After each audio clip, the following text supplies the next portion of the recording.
Hi, I'm Melissa Clark from the dining section, and these are my turkey giblets, and I'm going to show you how to make lumpless gravy. But before we get to actually making the gravy, I want to tell you something that you probably don't know about making gravy. You can make it entirely ahead.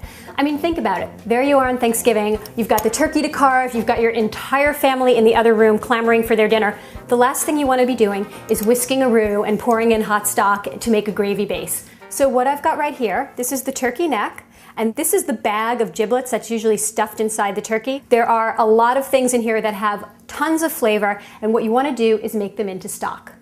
First thing we're going to do is open the bag and see what exactly is in there. Aha! These are the turkey gizzards right here. These gizzards have so much flavor. You definitely want the gizzard and the neck to go into the stock. That's the first step to a delicious gravy, is having a really intense, full-flavored stock.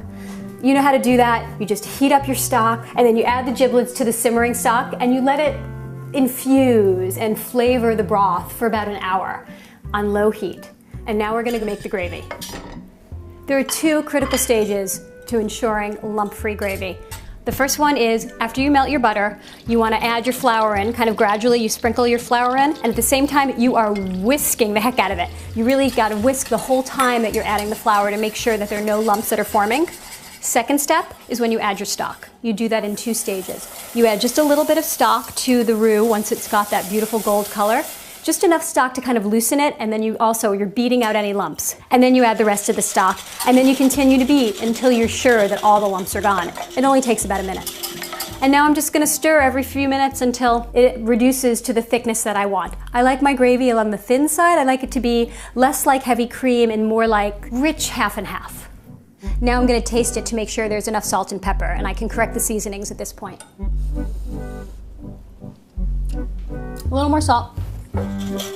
At this point, the gravy is finished. This is delicious gravy. You can make it a couple of days ahead, put it in your fridge, and then just bring it back to a simmer on the stove right before you serve your turkey. Or, if you want to take the gravy to the next level, I'm going to show you a trick with the pan drippings.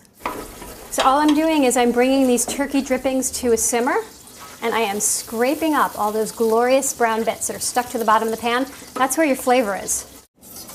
Okay. Now I'm just going to whisk those yummy juices right into the gravy. This one is a very light flavored gravy. It really tastes like turkey. It's delicious. But if you want a deep, really rich flavored gravy, when you're adding the flour and you're cooking the roux, just let it cook to a dark brown, and then you're going to get a lot more flavor. Okay, I'm all set. I've got the turkey I just roasted. I got the super easy gravy I just made. Now all I have to do is carve it. Or actually, Daniel, can you carve the turkey?